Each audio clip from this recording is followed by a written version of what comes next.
The family that vacations together stays together. At least, that was the plan. Except now, the dastardly desk clerk is saying he can't confirm your connecting rooms. Wait, what? That's right, ma'am. You have rooms 201 and 709. No, we cannot be 5 floors away from our kids. The doors have double locks. They'll be fine. When you want connecting rooms confirmed before you arrive, it matters where you stay. Welcome to Hilton. I see your connecting rooms are already confirmed.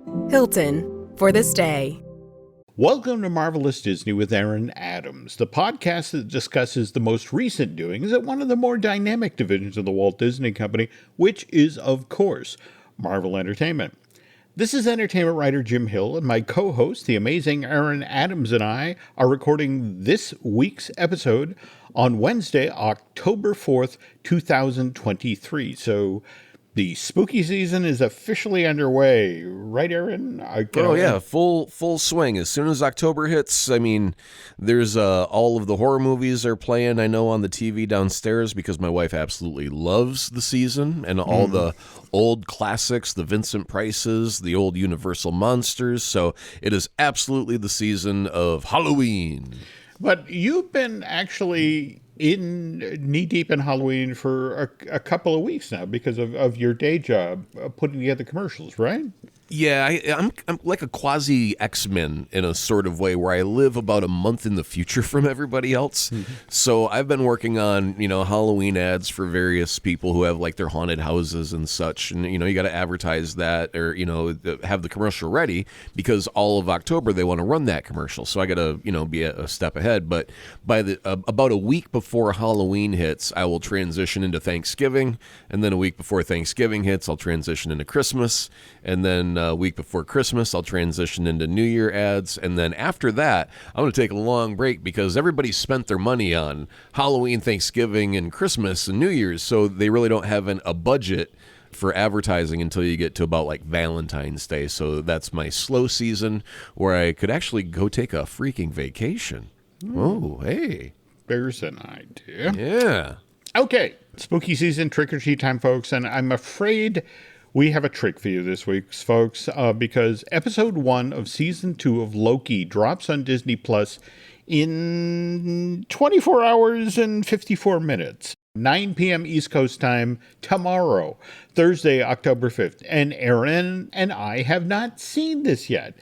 I'm going to say the quiet part out loud here. Perhaps somebody who works in public relations at the Mouse's subscription streaming service could maybe help us out with that. I was tempted to ask Drew Taylor if he could send me a code or something to an account because he's seen the first 4 episodes. And he has. I told him I can't wait to hear your review on Marvelous Disney. Oh, wait a minute. Damn. Yeah. I mean, at this point, I was literally overlooking, the effect of Disney California Adventure, because normally what they do when a new limited series drops on Disney Plus from Marvel Studios, suddenly there's a character walking around inside of Avengers Campus there to hype that. So I was kind of thinking, well, all right, I can find out what Loki's up to in the first episode by seeing what the teenage boy they pay to put on that outfit is walking around wearing. But so far, no dice with that either. So anyway, again, as Aaron just pointed out, Drew got to see the first 4. Come on, we'll be good. We won't leak things early. Yeah, we've never done that before. We definitely don't have a history of ever spoiling anything. Never. You have a point. Okay, anyway, all right. This show goes live Friday, October 6th. It means we're not going to be able to talk about episode 1 of season 2 of Loki till next week's edition. But Aaron, you put a positive spin on that, right? That's, we won't, really can't spoil it for people in advance. But, it gives you a full week. I mean, there's a lot of people, you got a day job, you've got a life, you got kids, you got things to do. You may not be able to watch Loki the very instant it comes out. And we recognize that's just a fact of life. So in this case, I thought, yeah, maybe it's better if we just have that week-long buffer because that gives people a good, week to watch that first episode before we get a chance to put our foot in our mouth and say something that, someone goes, oh, darn it, I would have liked to have seen that firsthand myself. it takes that opportunity for us to take that goof away. So the week buffer zone, I'm totally cool with it, and hopefully the listeners will be right on board with that kind of thought process, I hope. I like that. That's a positive take on a frustrating situation. But anyway, there's lots of other Marvel-related news this week. And as always, the news portion of Marvelous Disney is brought to you by Touring Plan's own travel agency. And if you're looking for help when it comes to booking your very next trip to Walt Disney World, these obviously very knowledgeable people can help. They'll even toss in a free subscription to Touring Plans with every package you book. So before you book your very next trip to Florida, please check them out at touringplans.com/travel. Okay, Aaron, last month we talked about Werewolf by Night in color, the reimagined version of that holiday special, which debuted on Disney Plus last year. And Michael Giacchino, who handled the direction as well as the music on Werewolf by Night, he recently did an interview with Marvel.com about how the reimagined version of this holiday special came together. And FYI, the original black and white version of Werewolf by Night debuted on Disney Plus a year ago this week, on October 7th, 2022, to be exact. So how far back did Giacchino begin toying with the idea of hammerizing this project? And as he explained to Marvel.com, we were well into this a year ago, wanting to do this and share this, with the thinking being that wouldn't it be fun to revisit Werewolf by Night, but in the style of the Hammer horror films, which are famous for their saturated colors, bright red blood, as well as their stark lighting. So we started doing some tests, and we were like, hey, that's cool. While Michael originally shot this holiday special for Marvel Studios, is that, again, another excerpt from that Marvel.com interview, it's like, when we shot it, I always knew that black and white was the first version we were going to do. But that said, I also kept an eye on what we were doing color-wise, with the hope that if we did do a color version of the same TV special, that could be fun too. And this new take on Werewolf by Night is, he thinks, will be a smart, fun way to introduce Disney Plus viewers to other styles of horror films. And again, it's Hammer. Now, as this 50-minute long TV special was drawing to a close, they do that homage to The Wizard of Oz, where, there's the Elsa Bloodstone character. She's in the house. She's defeated all of her enemies. And it makes the turn to color, just like Dorothy coming out of the farmhouse and entering Munchkin Land. And, it's one of these things where it's like, that was a really cool moment out of this TV special that obviously is not going to hit with the same impact when the whole thing is in color. But what Giacchino had to say about this, it's like, after watching this specific scene in Werewolf by Night by color, I still had the same feelings as I had watching the original version of this TV special. I want to point out that this is the film's director saying this, so prejudice, tiny bit, maybe? Anyway, he goes on to say, look, Elsa has still changed the circumstances of her life. A world of possibilities just opened up for her, and it's certainly a different experience than seeing the scene in the original version of Werewolf by Night without the change from black and white to color, but the scene still works. Now we come to the really cool part. We were talking earlier about how Mr. Giacchino had written the score for Werewolf by Night, and Marvel fans in 2 cities in the U.S. are going to get the chance to experience the music from this TV special live later this month. On Wednesday, October 24th, Sarah Hicks conducts the Minnesota Orchestra the score for this 50-minute long film, and it's going to play on a screen directly above the stage. But 3 days earlier, and this is the one, Aaron, I'm halfway in the car already driving down to D.C. to do this, but it's on Saturday, October 1st. Michael Giacchino himself takes the stage at the Kennedy Center for a 2-part concert. And the first half has him on stage with the NSO, the National Symphony Orchestra.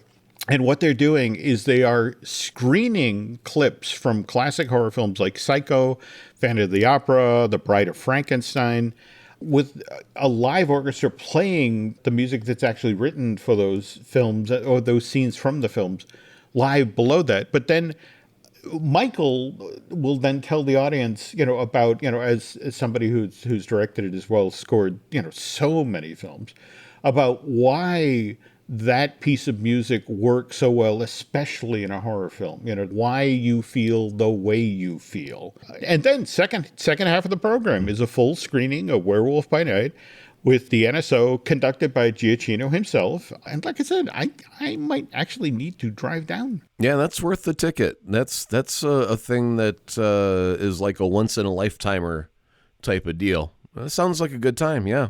Yeah, and I have to admit, I always love those moments when film professionals literally pop the hood. And you being a sound guy, I mean, I love the notion of it's like, well, actually, it's the violins. That's right. Why you feel the way you do. And it's like that, it's almost off-key, like weird comparison, but in the old days, the emergency broadcast system was two tones that were diametrically opposed to one another, and it would just grate on your nerve when you would hear it. And that was simply to catch your attention, make the most god-awful noise we can in the simplest way possible. And those violins that weet, weet, weet, it's ooh, it sends shivers up your spines because it's not pleasant. It's sharp and it's dramatic and it's repetitive and there's a lot to how music can inform a scene and some brilliant uses that I'm sure will be on demonstration. I would love to hear what Giacchino has to say about each of those bits that they cover. Yeah, absolutely. A quick side note here: today was the test of the National Emergency Broadcast System, only messages sent to all of our phones around here in the state. Did that go okay at your end? Or? I was in the middle of a business meeting when it went off and had to just shut up, get that out of here. Damn you. I'm safe. Okay, well, no, but it's interesting you say that because here at the house, same thing happened. Only my iPhone goes off and the beep, beep, beep, does the thing. Yep. There's like a minute lag.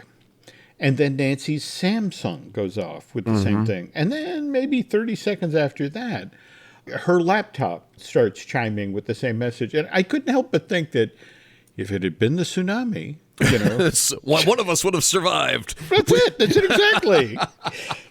It's just one of these things. Oh, wait a minute. Who decided that Nancy's going to be washed away? We need to start testing whose carrier worked the fastest. Was it Apple on AT&T that got you the alert quicker? Could I run to high ground in that extra 30 seconds? Probably not. I would rather stroll. But anyway. There we go. Okay, now getting back to Marvel horror.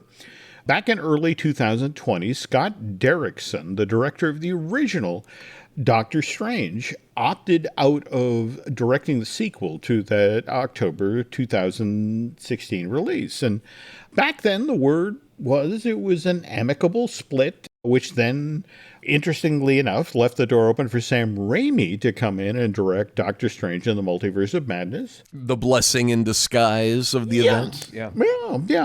Came out May of 2022, did very well at the box office. But what actually happened here? And Doctor Strange co-writer C. Robert Cargill, in an interview with Cinema Blend back in May of 2001, actually flat out said, look, parting was indeed amicable, that this was legitimately a case of creative differences, that Scott wanted to make one movie and Marvel wanted to make another. And Derrickson, in a recent appearance on the Playlist Discourse podcast, effectively backed up Cargill. He said, look, we had real creative differences.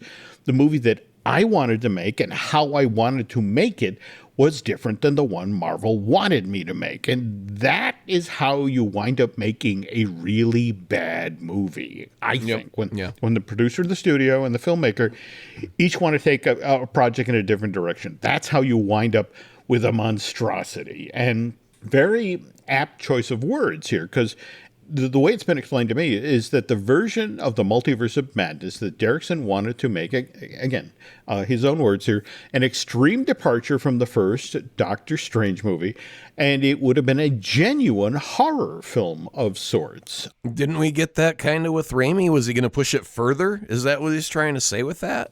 Well, I don't know what to say about that. I do have my copy of Multiverse of Madness sitting right here, and the art of, and it's one of these things where it's like, I got to go through this and see what the early art looked like. But anyway, Right. back to Mr. Derrickson's decision to walk away. He said, look, I'm still friends with Kevin Feige. I was invited to the premiere. Marvel is really cool. And I'm also friends with Sam Raimi, so there's no bad blood. But the part of the story that fascinates me is Raimi coming through the door and directing Multiverse of Madness, because you and I both know what happened on Spider-Man 3 back in 2006, 2007. Yeah, it was studio interference. But here, the difference is the studio already had their vision in cement. They already had their, disagreement with Derrickson. They said, this is what we want. And at that meeting with Raimi, he's like, okay, I know what your bullseye is. I can either deliver or I have creative differences and I walk. And then he said, I can deliver.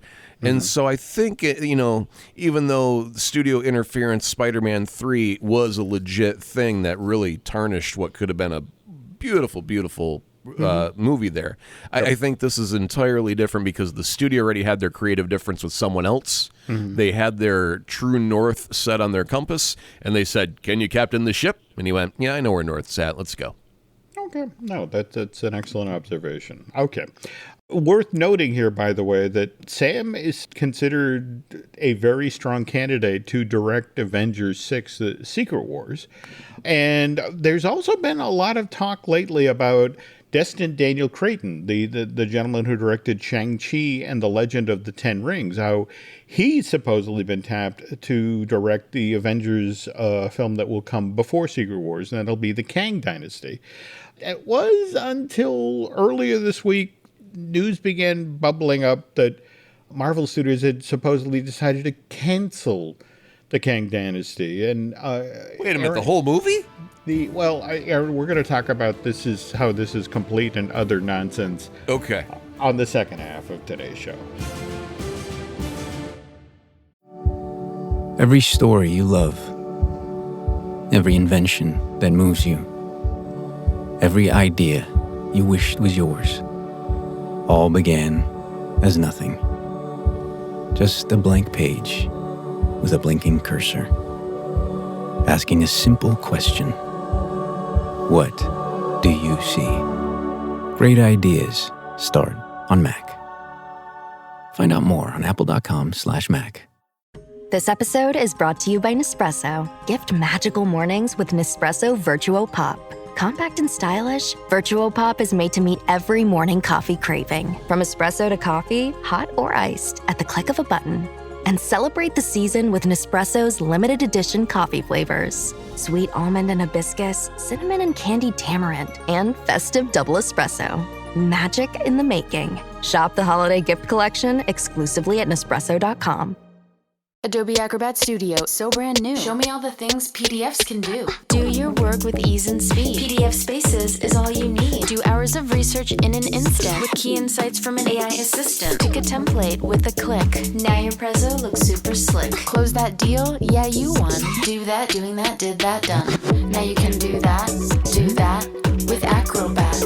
Now you can do that with the all-new Acrobat. It's time to do your best work with the all-new Adobe Acrobat Studio. Let's start with the obvious. Writer's strike has been resolved. Okay. Deadline reported earlier this week that Marvel Studios has started to set up writers' meetings looking for pitches in regard to the X-Men movie. Now remember, we don't have a release date for the X-Men movie. And remember that we have Kang Dynasty coming out in May of 2006, followed a year later by Secret Wars, which again, that's May of 2007. So the X-Men movie... Oh, hold up. Yep. Ladies and gentlemen, what you've just witnessed was an edit. We will now play the klaxon. Okay, there's a spoiler about to happen. Jim, if you would like, go ahead and repeat that last line, please. Okay, that supposedly this is how the X-Men enter the MCU as part of Secret War. Okay. But at the same time, understanding that, we have a multiverse movie. We've already had, Multiverse of Madness, but we also have our Deadpool 3, which is supposed to feature various aspects of the TVA and divergent timelines and the like. So technically considered a multiverse movie. But anyway, sure. Getting back to the X-Men movie, again, Marvel just meeting later this fall with potential writing teams. So there is, in fact, no real news on this project. And there's a lot of folks who work online, who do stuff similar to what Aaron and I do here, who just can't handle that, who can't handle the absence of news and just accept it. So they use conjecture, they use supposition, you know the phrase, bullshit, to fill for the absence of news. And so we talked, for example, on last week's show about how Jonathan Majors, the next key hearing in his domestic violence case is scheduled for October 25th, which is right in the middle of when season 2 of Loki is airing on Disney+. And now, mind you, we know from the tease scene at the end of Ant-Man and the Wasp, Quantumania, that Jonathan Majors plays Victor Timely in season 2 of Loki. It's a huge part of that show. It's supposed to directly help set up the storyline for Avengers: The Kang Dynasty. And Disney, given Majors' legal problem, they made the call to not include this actor in the majority of the ads that they did for season 2 of Loki. And that was enough. Just the absence of images of Jonathan Majors was enough to get certain members of the online press spinning a scenario where this version is how Marvel is just going to outright cancel Avengers: Kang Dynasty and instead use Deadpool 3 as the lead-in to Avengers: Secret Wars. And here's the thing. No one at Marvel Studios has said this. Right. Yeah, until there's an official announcement saying we've canceled one of the biggest movies that we're ever going to make. First off, if it's an Avengers movie, they're banking on $1 billion. Easy, right? Yep. That's their goal. Anything less than $1 billion on Avengers is a failure in our eyes. Do you really think they're going to cancel their freaking $1 billion Wonka ticket? They would recast, right? If there was that much problem with Jonathan Majors, they would recast, but there's no way they're going to flush that money. No, you're not wrong. I mean, in fact, Paul Holes, the author of the New York Times bestseller Unmasked: Crime Scenes, Cold Cases, and My Hunt for the Golden State Killer, is famous for saying that the absence of evidence is not evidence of absence. The whole notion of you're not seeing Jonathan Majors in the promotion of Loki season 2 because Disney made that call. And plus the name of the show is Loki, so it would, help to have Loki in the commercials, right? There you go. Also, this week, lots of talk about how Wolverine will not be in the X-Men movie, which, again, I want to remind you, they're interviewing the writers. They haven't written yet, so it's not a question.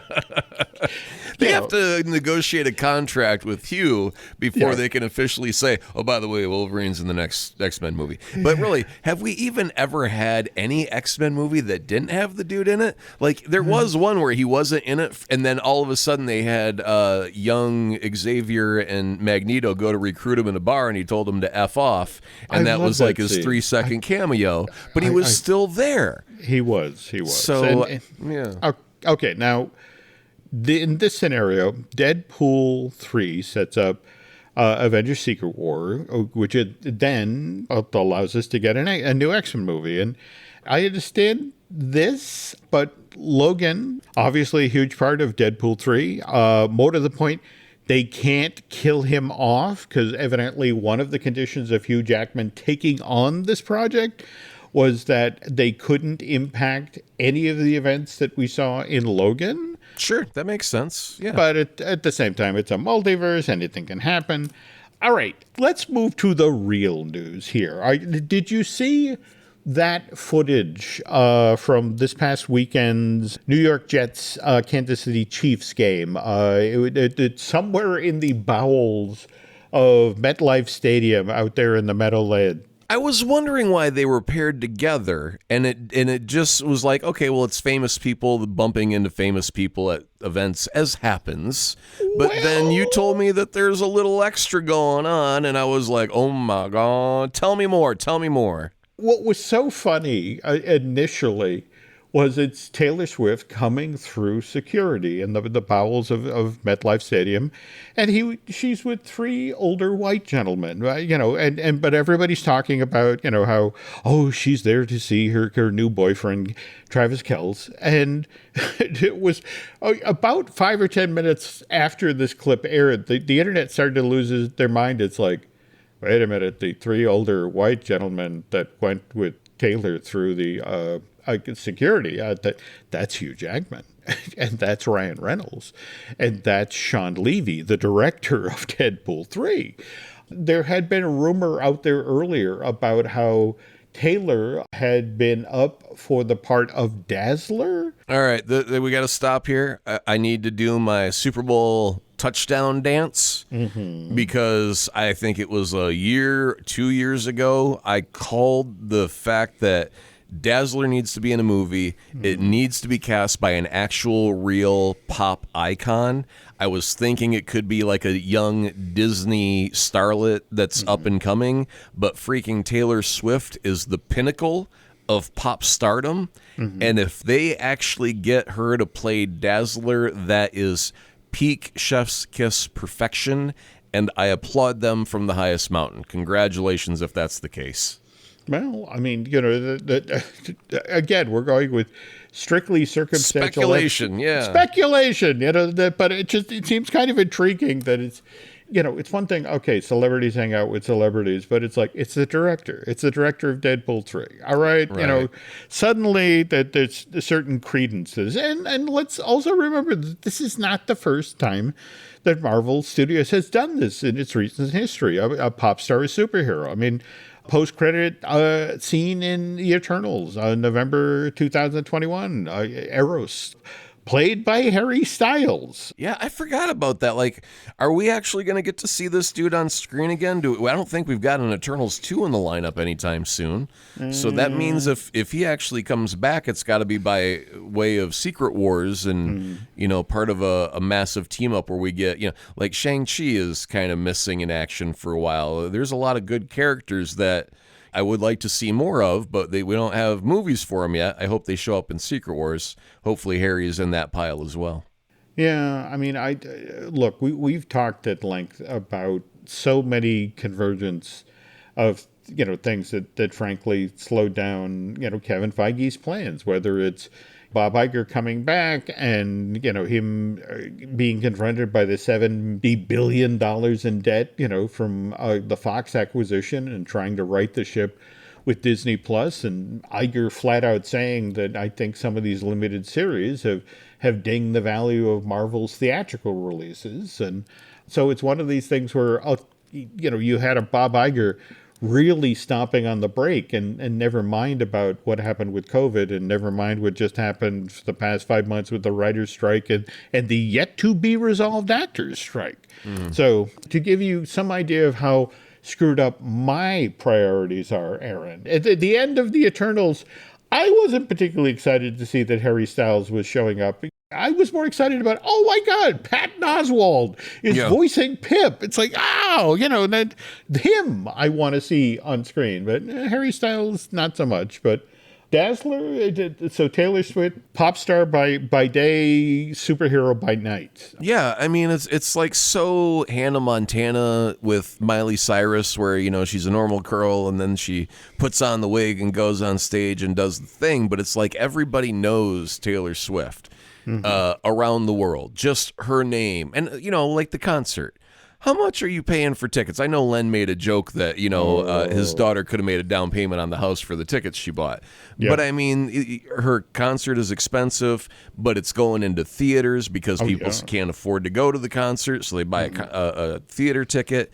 I mean, that girl is just at the very peak of everything right now in the music industry. So if they got her even for like a 5-minute, scene here and there, throughout a hour-and-a-half long movie, that is a super huge catch. They got a whale on the line with that, and God bless them if they could sign her for a multi-picture deal and actually do a Dazzler movie. And she wrote, if she wrote her own music for the Dazzler movie, oh my God, the money, Jim, the money. Like Disney could probably pay off their whole Fox debt just on music sales from Taylor Swift. You are not wrong, but the timing of this. They signed her, they scored her before, as you just mentioned, the concert film that's coming out this fall. And in Hollywood stock, when the amount of money that makes happens, people are going to just be leaping over one another to try to sign her to new things. And the fact that, Marvel Disney seems to have nailed her down. She did it at a good time, because I hear they're getting really ruthless where they're actually using an Ayer brand that says property of Marvel, and they just kind of brand your behind, and it's like, we got you, kid. You're ours now for the rest of your life. Be Dazzler. All right. And to just for a moment swing back to the Jonathan Majors situation. And I want to share one last bit of info because, again, everyone's, they're going to recast. And it's one of these things where it's like, the friend at the studio is like, okay, do I have to remind you of who starred in the very first MCU film? The guy who went to jail, the guy who all drugged up. No, the guy who went to jail, past tense, who got his act clean, who spent several years on the straight and narrow, who worked hard to get his act together. Absolutely. Right, all right. But it's one of these things where it's like, we're Marvel. We do things differently here. And it's like, we really like what John, that was the thing. It's like, wait till you see what he does with Victor Timely. That was the whole thing of, oh my God. I'm just realizing it's not the Marvel PR team. They've got a new branch, Jim. It's called the Marvel Spin Team. They spin so good, they'll be able to do your laundry as well. Oh, the spin. All right. Well, okay. And again, and nobody's better at spin than Madison Avenue. And if you're a fan of learning about how Madison Avenue works, there's this wonderful podcast called 32nd Street. Are we still plunging ahead with new episodes, or? Well, it's unfortunate because Marvel Us Disney listener Kelsey Streeter said, I'm going to vote with my dollar, and she became a new Patreon subscriber, and now I feel obligated because she paid for a month. That means I got to give her at least 4 new shows. Okay. So single-handedly, Marvelous Disney listener Kelsey Streeter, and weird that her name is Streeter. She helped save 32nd Street. So I don't know. It's kismet. We thank her, but 32nd Street got a few blocks longer. This week we talked to my friend of 30 years, Tim Brando, and part of the conversation. I'm busy with things and only getting busier. So Tim is actually helping take over Aza Prod as I hire staff and employees and take care of lots of things. But Kelsey said, I want more 32nd Street. Don't you go anywhere. And so, we're going to have to keep going. Sorry, Kelsey, that's what you get for donating your money. You get more content. So thank you. I love you. We appreciate it. We love the show and we want to keep it going. Cool. Now, as busy as you are you keeping up with your social media stuff? And if so, where can they find you? I am currently doing the thing on Twitter/X. I would recommend everybody stay away for a couple of weeks because I've been venting and it's not been very cordial nor polite. But if you want to dive into the muck, it's at Azaprod, AZAPROD. And I'll be happier soon. I've been releasing my demons into the wild. Okay. All right. Now, I too am still at X or Twitter or whatever we call it, that as Jim Hill Media. Likewise over on Instagram. Also on Facebook as Jim Hill Media News. couple other podcasts that we do here that Aaron actually cleaves the machete on. We have Disney Dish, which I do with Len Testa. We have Fine Tuning, which I do with Drew Taylor. And by the way, Drew has his own outside podcast he does with Charles Hood, Light the Fuse, the official Mission Impossible podcast. And they're getting ready to talk up the Blu-ray DVD version of Dead Reckoning Part 1. Cool. And we'll also be recording a brand new Looking at Lucasfilm with Ryan Gahn sometime this weekend. And how about that finale, baby? I really enjoyed what they did with Ahsoka. Yes. I mean, I have to admit, I'm going to be kind of intrigued to see what gets off the launch pad first at Disney Plus. If we get a season 2 of Ahsoka, or if Dave Filoni goes into what's been described as his Avengers movie, where it's the cast of The Mandalorian, the cast of the Book of Boba Fett, and the cast of Ahsoka go head to head with a Thrawn. Well, that means you got to have Ahsoka season 2 because she's got to get off of spoiler, and get to spoiler before spoiler happens. So spoiler, the movie will happen last. My guess. All right. Well, anyway, that was very concise. Thank you. All right. And then finally, let in my new project. So it is finally headed out the door. Disney Unpacked, and it's our first ever video series. We produced it in collaboration with Jim Schul, a veteran Imagineer, spent 30 plus years working at the company on some of your favorite attractions like Rock and Roller Coaster and Mater's Junkyard Jamboree. But I think this finally goes live this weekend. So, but if you want a taste of it, head over to YouTube. We got some stuff there, and then the fun begins. I'm going to have to send you, Len, and Jim a cigar and say, congrats, it's a show. Yeah, that covers it. Yep. All right. Anyway, folks, that is going to do it for this week for Marvelous Disney. On behalf of Mr. Adams, thank you for listening, and we will be back soon.